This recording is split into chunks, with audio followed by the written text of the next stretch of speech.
Praise the Lord. இயேசு கிறிஸ்துவின் நாமத்தினாலே உங்களை இந்த வீடியோவில் பார்க்குறதுல மிக்க மகிழ்ச்சி அடைகிறேன். இன்றைக்கு கூட நீங்கள் யோசித்து கொண்டு இருக்கலாம், ஏன் ஆண்டவர் வறட்சியான இடங்களில் என்னை வைத்திருக்கிறார், ஏன் ஆண்டவர் அனுமதிச்சிருக்கிறார் அப்படின்னு சொல்லி பலவிதமான குழப்பத்தோடு நீங்கள் இருக்கலாம். ஆனால் இன்றைக்கு ஆண்டவர் உங்களுக்கு ஒரு வார்த்தை சொல்லுகிறார்.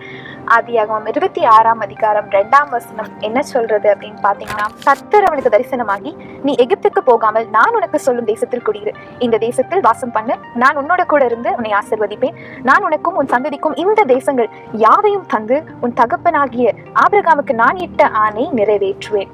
ஸோ இங்கே பார்த்தீங்கன்னா, ஈசாக்கு பஞ்ச காலத்தில் அவர் இருக்கும்போது ஆண்டவர் உடனே தரிசனமாகி சொல்லுகிறார், நீ எகிப்துக்கு போகாத, நான் சொல்லுகிற தேசத்துல நீ வாசமாயிரு, அங்கதான் நீ இருக்கணும் அப்படின்னு சொல்லி அவர் சொல்லுகிறார். ஏன் என்று பார்த்தோம் அப்படின்னா, அவருடைய அப்பாக்கு ஆபிரகாமுக்கு ஆணையிட்டிருப்பார், ஆண்டவர் உடன்படிக்கை பண்ணியிருப்பார். என்ன அப்படின்னா, நான் இந்த தேசம் எல்லாவற்றையும் உனக்கு தருவேன்னு சொல்லியிருப்பாரு.